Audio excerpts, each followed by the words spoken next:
Hello and welcome to Gameweek 35 of the Premium Player FPL podcast. Thanks for those who are joining live because we're up against the mighty Reds against Chelsea. As you can see, Mindy, massive United fan. He's doing a podcast over watching the game. Just want to get your thoughts on that. Well, there's nothing on it for United, is there? I'm just gonna chat a bit of shit in this for a few minutes, and then I'll be ready to watch second half. Yeah, if there was anything on this game for us, I wouldn't be doing this. But yeah, that's the state of play for United at the moment. I think more importantly, you've got 3 Chelsea players, haven't you? I've got 2, Captain Mount. So secretly, you're hoping for a thrashing, aren't you? No, I'm not hoping for a thrashing. I just wouldn't mind like a 3-2, something like that. With Havertz getting 2 for Chelsea. Interesting. Should we get right into it then for those who tune in and those listening on podcast? Yeah, cool. So City have had a double game week announced now, finally. We've been wondering from weeks on end when it'll fall. So it's falling in 36. So that gives us something to talk about this week. We're at that point of the season where it's Hail Mary time for some people. So we've got a good graphic that can maybe steer you in the right direction. We'll talk through that. The best players for explosive hauls. And now that after we're recording this on a Thursday night, as we just said, like with the Chelsea United game on at the moment. So what are we going to do if we load up on Chelsea? Do we want to move them on for teams that have better doubles and stuff like that? So we'll look at the state of play with the Chelsea boys, especially with some of them being such rotation risks. And then it feels like we talk about this every week, but now that we do know when City's double is, we can probably commit to when we're going to play our free hits and start talking about the actual ramifications and the players we want and what we need to do, etc. So we'll round off with that. Obviously, we'll cover off the usual basis like captains and all that stuff as well. Get following on Instagram and Twitter, premium_FPL, and hit that like and subscribe. We're struggling on the YouTube, so any love you can give us on YouTube, please do. But yeah, is this my team now? Get into the game review. It is, yeah. Obviously, things might change as we go into the Chelsea game, but I think you were on 60 -4. I'm on 62 -8, so currently beating by 2 points. Close, right? And is your captain Havertz? Mount. Right. I've only got Mount and James, so yeah. Oh, it's looking like you might beat me this game week. We'll see. Okay, so to run through my team, Dubravka clean sheet, nice. Reece James. Well, I'm hoping. I don't know what I'm hoping for with Reece James. It's conflicted. Robertson, amazing haul from him. I think that's what contributed to my green arrow this week, mainly having Robertson. Other 2 defenders are Trent and Laporte. Not much from either of those. City conceding against Watford. Didn't see that coming. I think it actually worked in my favour, given how many people have 2 City defenders there, potentially. Yeah, and I obviously toyed with the idea of free hitting, which I didn't in the end. And I think it probably would have gone worse than what score I got. I've seen a few people who free hitted and only got 30 points. Yeah, we should probably quickly touch on that actually after finish going through our teams. Midfield, not really much to say. Saka penalty again. He looks like he's just going to stay in the team now to the end of the season unless this injury is worse than anticipated. And then my transfer was Havertz in to captain him. That was one of my transfers. Was it? Yeah, did I make 1 or 2? I can't remember. But yeah, I'm hoping he does something in a Chelsea defeat today. I can't remember if I said it before we went on air, but yeah, 3-2 to United with Havertz getting 2 would be ideal. A Mount red card wouldn't go amiss. Kane up front. What do you think of Tottenham at the moment? It's tricky, innit? Because the fixtures are still very good. A few bad results ever since Doherty got injured, isn't it? That seems to have scuppered them. Like that seems to be the correlation at the moment. Not much else has changed. So yeah, interesting. It's pretty mad. Like it's almost like this happened a couple of seasons ago when nobody wanted the fourth spot. Teams were just like, it was right in their lap to take it and take charge, and they just kept losing. Seems like that's happening again. But yeah, so that was a green arrow for me. Up to 55k now. So Sure. hoping to keep that going. 30k last season. I'm looking like I'm in a position to beat that now, which didn't look very likely a few weeks ago. And to your team? I'm not sure I'm going to beat my 5k finish last year. Might be tricky from this point. Never know. 3 hit left. Hail Mary. A lot of players similar to you. Dubravka 6. Obviously, Cancelo. Disappointing to get 1 against Watford. Trent, Robbo, James, who were brought in for a hit, which is great. Salah, Saka, Kulievski, who's he's quieting down, but the whole Spurs boys have. Mount as captain. Kane and Veghorst up top. Interesting. Obviously touched on it before. There's maybe potentially free hitting at the weekend, and I'm not sure whether I would have had Robertson in or not. So yeah, I think I dodged a bullet there. Yeah, the Jesus being the one that got all the points. Yeah, that just nobody really predicted that. I've seen like one or two people that went for him on Twitter on a free hit. But I can't say 1% I would have gone for him. I did have Zinchenko in who got an assist, so I would have had him. But yeah, Jesus. Like everyone was on the Sterling hype wagon, weren't they? Including us, to be fair. Yeah, I would have had Sterling. Yeah, definitely. The interesting thing is Jesus now, obviously the most transferred in player this week, as you'd expect after scoring 4. But he's just played midweek as well. He's probably going to get a rest this weekend. Yeah, it's just obviously probably a good segue in, isn't it, to the Man City focus. For those who don't follow FF Scout Luke, he does his City team predictions every week, and to be fair to him, majority of his predictions are right, aren't they? Normally gets, if he's wrong, it's only 1 or 2. And he did a little podcast a couple of days ago now, just saying who he thinks the City best options to the end of the season. No surprise to see who's top. Cancelo, Laporte just behind him. He's probably cemented himself as City's most important centre back now. And De Bruyne ahead of Foden, which is interesting. Obviously, Foden's a lot cheaper, but I don't think he said anything too outlandish there, has he, with the four that he thinks will be the best? I mean, I'm quite surprised that Laporte is above De Bruyne, but then I've just read in the tweet that in the graphic we've got up, it says part of the consideration is expected minutes. So that makes sense. But yeah, I'd probably... Yeah, I wonder if he's factored price into this as well. But I mean, De Bruyne, just... I don't know. I'd maybe He's have looking him ridiculous at the moment. He was ridiculous again in midweek. But it's just tricky. If Leeds will probably be a tough game now at the weekend, but say City winning 3-0 comfortably, he might come off and he might not have got a return at that point. So that's something you've always got to factor in. I think Laporte's going to be a popular transfer in now. Obviously, you've got him, haven't you? But there'll be a lot of people going Chelsea to defender, I think, and doubling up on the City defence, especially that double coming now. I've got Laporte, but I've not got Cancelo. So can you do James to Cancelo, or you've done a spoiler for my potential transfer there? Yeah. So you can do it. The most obvious transfer you'll make all season, that, isn't it? But yeah, we'll talk more about that because when we come to what to do with the Chelsea boys, we can have more of a chat there. But yeah, that looks like something I'll do this week. What are your thoughts on Foden then? I think it's just tricky, isn't it? The midfield, obviously, City's still going gung ho for the title, but he played midweek again. I think what makes it harder is obviously the team played against Watford was quite different to the one that played against Madrid and still won 4-1. So they're obviously in good form. Players like Grealish. Obviously, Jesus did play, but Sterling, no, he didn't get a goal, but looked threatening. So there will be a bit of a rotation, I think, between Premier League and.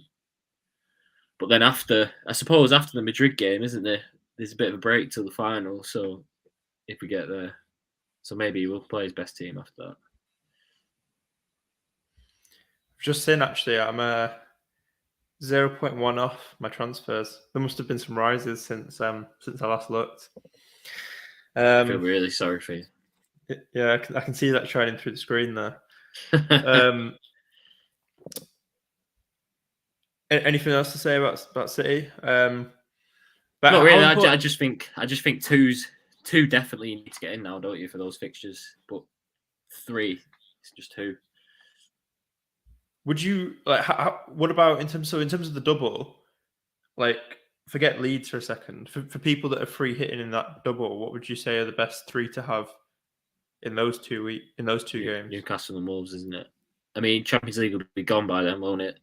Whatever happens to the final. I think if you're free hitting 36 and you want to go at it, I'm guessing if you're holding on to a mini league lead or something like that, then it's probably different. But if you're wanting to attack it, then De Bruyne will probably go to the top of that list, won't he, alongside Cancelo in 36 particularly. I'm looking at free hitting 37 now, which is slightly different, but yeah. Yeah, not to give too much away. I think De Bruyne is the one, isn't it? If you're free hitting in 36, like you say.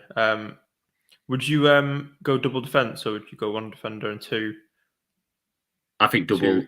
I probably agree with Luke in terms of this isn't free hit. This is like transfers that you keep to the end of the season. I think Cancelo and Laporte are the 2 best options. No, but what about for free hitters in 36?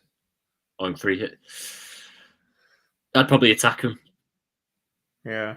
2 attacking and Cancelo. Because the thing is, if you're free hitting in 36, you want your team to be as different as possible from everybody else. Mm. If you go Cancelo, Laporte, Foden, there'll be teams who aren't on free hit that have those 3. Yeah. So you're not really putting yourself in a position for much upside there if you just go for the most owned. I think I was free hitting. Yeah, it probably would be Cancelo, De Bruyne, Foden. Because De Bruyne's ownership, I'm sure we'll touch on this more in the differentials, I'm sure, but it's 9%. So low. So yeah, we'll move on to the differentials. So we've got a graphic up definitely here. the form player in the league at the moment, yeah. And it essentially shows like how explosive a player can be with a percentage chance of a double digit haul. So Robertson, having had a 17 and a 12, is right up there. De Bruyne is there with an 11 and a 12. Kane, 17, 16. Son's there, obviously. They're not so much differentials, though. Of the players that aren't that highly owned on here, who stands out to you apart from De Bruyne? Well, Jesus is quite high up in it, but I wouldn't go there. The Aston Villa players are interesting, aren't they? Because they've got so many games left. Yeah. Might Cash is interesting. Yeah, Cash's score in the last double was mental. Coutinho as well. It's just they're a tricky team to read, aren't they, Villa? I was watching Black Box yesterday, and it kind of showed their stats haven't changed that much. You know, everyone's saying they're on the beach. It doesn't really seem like they've dropped off. It's just they're just not doing it. The ball's not going in the net for them. So isn't like the goal swing compared to XG? They're like underperforming by 7 goals compared to a few weeks ago or something. It's something mad, yeah. And yeah, they're conceding more than they should be based on expected data as well. So there may be players to have a punt on with how many games they've got and the doubles they've got. Coutinho's the obvious one, isn't it, going forward, I think. And I definitely go Cash over Luca Dean. He's he's not done any. I can't think of a time when he's done well for anyone this season. Luca Dean. Ward Prowse is there. You got rid of him just in time for his haul, didn't you? Yeah. I mean, I had to get a Chelsea midfielder in this week, and well, thinking about it, should have done Kulievski rather than Ward-Prowse. But on the basis of the fixtures and the doubles coming up, it made more sense to get rid of him. But yeah, I probably wouldn't be bringing him in now. But yeah, sod's law that he gets 2 in a single game week after taking him out. He's just one of those players. It's so hard to with him. Most of his goals coming from the free kicks and his points from set pieces. He's really hard to kind of. You can't sort of just bring him in for a few fixtures and hope and try and play him in a smart way like that. You kind of just have to leave him in your team because it's just unpredictable when those points are going to come. Here's a mad one for you. He's quite low down on this graphic, but Richarlison. Yeah, I was going to say him or Gordon. Yeah, they've got some nice fixtures, haven't they? It's the double that's nice, isn't it? 37. Yeah, but and they've got a double in 36 as well, but they're both away games, which they just seem to have lost before they even get on the pitch. But to be fair, they have looked slightly better, haven't they, recently? I mean, we should probably touch on this actually. For teams that don't have, for managers that don't have a free hit, they probably have to think about this a bit differently. So bringing in players maybe from Villa and Everton who have the double-double. Well, Leicester as well. Does it make more sense?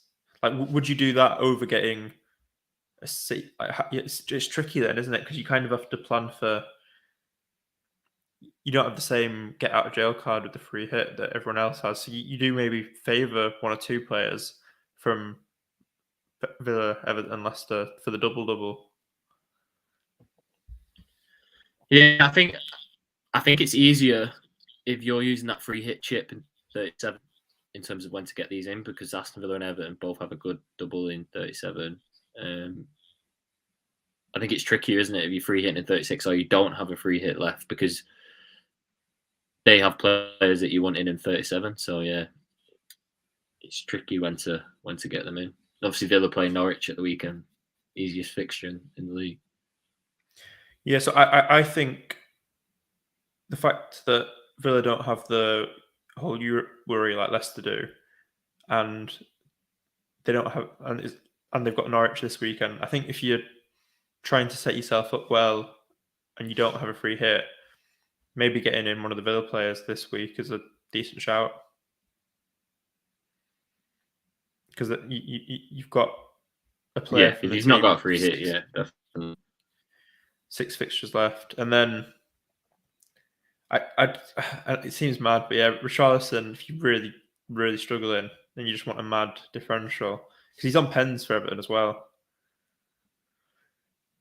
He did well in the last double. So yeah, it's not even that far fetched. You run the risk of him getting a red card in any game. He just seems to either be on the floor or close to getting a booking in any game, it seems. Although it was really, really bad against Liverpool at the weekend. What do you think about Leicester then? Because obviously they're one of the teams with 6 fixtures left. Is it just too hard to touch them with the Europe stuff? Yeah, I think their priorities are elsewhere, aren't they? I mean, I'm not gagging to get a Leicester player in. On free hit 36, 37, probably at will. But in terms of making a transfer now to the end of the season, there'll be other teams that I'll probably be picking over them, despite the fixtures that they've got left. Like if you had to get one, definitely fancy Everton and Villa over them. Yeah, but I fancy Everton and Villa ahead of them, I reckon.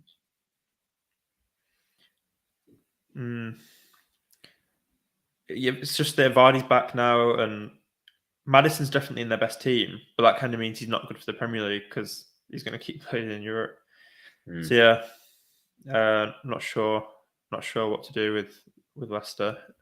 It's a shame because their fixtures are the best really on the ticker. Anything else to touch on here? United have the least amount of fixtures in 3, so they're good players to get rid of. Yeah, for anyone who's got Ronaldo. Still 0-0, I think. Still 0-0, yeah. Hanging on by the looks of it. I'm trying to think if we've missed anything here. In terms of your free hit, when are you looking at playing it now? For me, because unless Reece James gets injured tonight, I'd like to roll my transfer this week, which makes more sense to free hit in 37 because then I'll have 2 transfers in 36. And I'm looking at it; those who double in 36 have also got a nice fixture in 38. So I think that makes more sense for me. Okay, yeah. The only thing I don't like, I'm leaning towards that as well. The only thing I don't like about it is that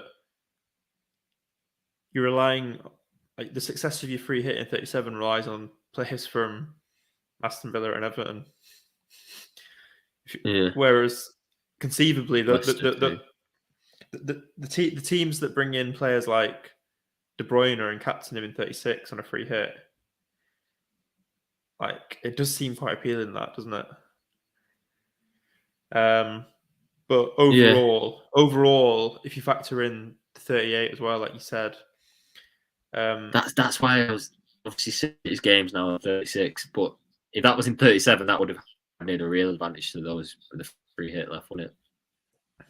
Because Everton's fixture in 38 is Arsenal away, which is obviously awful. So you don't really want to be stuck with them for that. And Villa And City, then, yeah. so yeah, it does seem to make sense to do the free hit in 37. I just would worry what the score will be, how much we can rely on the players from those teams. I think though, if you can bank a transfer this week, or in your case, you're bringing in a City player anyway. Like in my ideal world, I'll bank this week, and then I'll bring in 2 City next week, I reckon. One other thing, actually, I've just thought about. You could get rid of Salah in 36 for De Bruyne. And then if you free hit in 37, you can bring him back for the double they have in 37. Who has a double? If you no, Liverpool Southampton fixtures dropping into 37, right? Or does that just make it a single? That makes it a single, yeah. Oh, okay. And do Liverpool? Oh yeah, they double in 36. Yeah. So Liverpool's double in 36 is Spurs, Tottenham and Aston Villa, yeah. Whereas, like, who do you think is going to score more in that week, De Bruyne or Salah? If bear in mind both play 90, I'd argue De Bruyne. Yeah, it's interesting. Those on free hit could have both. So then how would you just swerve Spurs then if you were free hitting in 36? If that's free 36, yeah. Liverpool and Arsenal, yeah. That's probably an argument for free hitting in 36 because you can keep Spurs players, can't you? Because they'll have Burnley 37, Norwich in 38. And then you can kind of get rid of them in 36, which is Liverpool and Arsenal. It kind of depends how you think about the game as well, doesn't it? Because based on if you're completely fixtures manager, yeah, that makes sense. But I can see someone like Son doing well in those games. Because in the games where Tottenham just sit back and counter against teams, he does well. Like he scored a brace against Arsenal last season, and think how high the line is Liverpool to play. Kane dropping those balls in for Son on the counter attack. I can see him scoring in both those games. Son, it's the weaker games, isn't it? We've said quite a few times. It's the teams that sit in where Son doesn't do as well. Yeah. So yeah, I'd actually in that week I'd favour Son over Kane definitely if you're making that decision. But yeah, there's no easy call really. You have to look at your team and just think what you want to do. For me, I want to make the decision before this weekend because obviously because you transfer. Yeah, I'm wasting the transfer. Yeah, because if I'm free hitting in 36, then I'll probably bring in Gordon for Martinelli just to set up for 37 in terms of one transfer. So yeah, I think the decision will have to be made this weekend because I don't want to waste a transfer, like you say. Interesting. Have we done the Chelsea section? No, I can quickly talk about it now. I didn't have any assets. Okay, yeah. I was just gonna say, like, what would you be? Would you be in a rush to get rid of free Chelsea?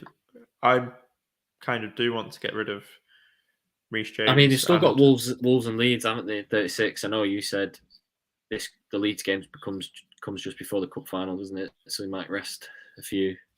Yeah, he'll definitely rest everyone in that.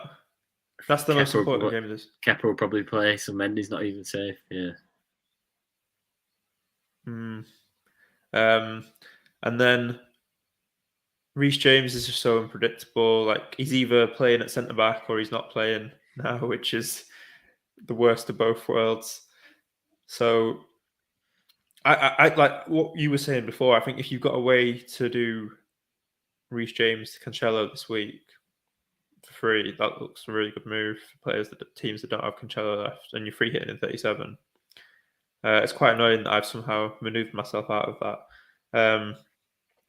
But yeah, especially for Mount's fine to stay, isn't he? But like, I think Havertz and Werner, they're kind of just don't know how much they're going to play. So, like Foden for Havertz, I'd consider this week. Get Foden in for the Leeds. That was always the aim, wasn't it? When you get these Chelsea players in, nice little placeholder for Foden. So yeah, that's my thoughts on Chelsea. I think it's fine to keep one, but especially because City have still got that Madrid game. I'm a bit reluctant to do it this week, even though they play Leeds. But then for the double in 36, I could feasibly do James and Mount out for Foden and Laporte. Foden didn't play last weekend, though, did he? In the Prem, he didn't play against Watford. No. So he might have had his rest, yeah. Do you not think maybe that's his rest? Yeah, you could argue that, I suppose. Well, we'll have to pay attention to Luke's predicted City lineup tomorrow, because that could swing my transfers. So go on. Do you want to talk about next section? This is just the premium planning section. Yeah. To wrap up, obviously the captain this weekend probably is between Salah, Tottenham, or a City player if you've got one. I think for me, because I'm obviously chasing you now, your bench boosters kill me, and I think you're going to play it safe, Mr. Missionary, with Salah. I think a Tottenham captain is interesting. Leicester sandwiched in between that Roma tie. I can see them resting everyone, so probably looking like Harry Kane for me. But that's my captain. So I was saying last. I thought you'd do Salah. Boring. No, because I was saying last week that Tottenham against Leicester looks nailed on for this week, but then Tottenham struggling 2 weeks in a row has kind of dampened that. I think if you've got a Tottenham asset now, I think, like you say, everything points towards a good return in that fixture. So, and Newcastle are no easy opponent now. Obviously, Salah played 90 midweek. Mane and Diaz both came off, didn't they? So that's interesting. Yeah, and the other thing is that Liverpool play at 12:30 on Saturday, the early kickoff, and I think Klopp's tried to move that fixture back to later in the day, so they had a bit more recovery, and it got rejected by the Premier League. So it's not an ideal turnaround, that is it? No. And then it's not long till they next play in the Champions League. So yeah, I just wonder whether Salah will get a whole game in that one. Yeah, it's not necessarily won't start, is it? But yeah, 60 minutes is a bit of a concern. But then on the flip side, what Tottenham are going to turn up? At least you know with Liverpool, they're just going to turn up every week. Like they're in a ridiculous phase, aren't they? Klopp signed a new contract today. They'll have a bit of a happiness, like whatever you call it. They'll be on a bit of there'll be a bit of buzz around for that.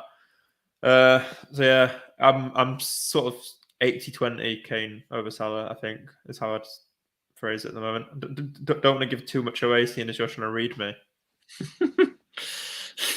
80-20. I think you're giving a lot away there.